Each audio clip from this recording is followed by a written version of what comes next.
Hello guys! Welcome back to my channel and this my friend. Tutulungan niya ako paano gawin yung bug. At yun, nakuha na natin yung itong resin. Maple resin. Second to the best to guys. Ito yung bagong transcended sa falling event or fall event. Hindi ko alam wala kung ano gusto niyo sabihin dyan. Ito siya guys, oh. Nakuha na natin. So, ito na yung part 2. Gagawin na natin yung part 2 ng ano natin, ng bug egg, ay yung bug sa egg. Basta, gagawin na natin yan. So, let's do it. Siyempre, need mo ng egg. Yung parang katulad ng dati sa first ano natin, first video.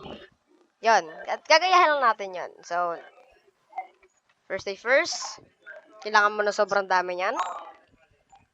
Nagtanim na tayo nung ano, nung tomato. Tapos okay na. And second, and last, ito na yung last. Kinakabahan ako dito ah. Ah, yun na.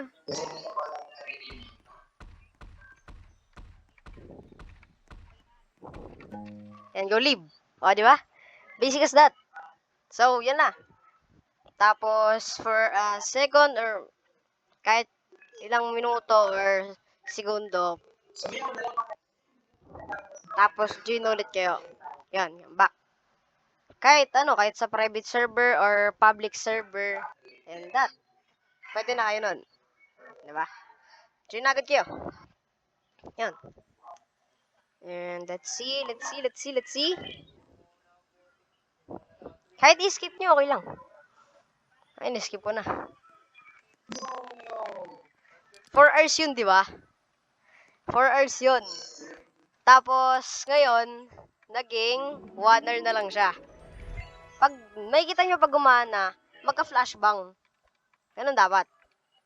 Yung sa kaibigan ko, tama nyo yung sa kaibigan ko, guys. 3 hours. Di ba?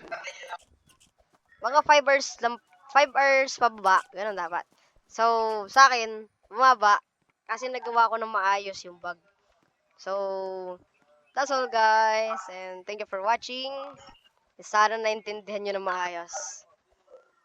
See you soon dito sa method natin sa Maple Resin.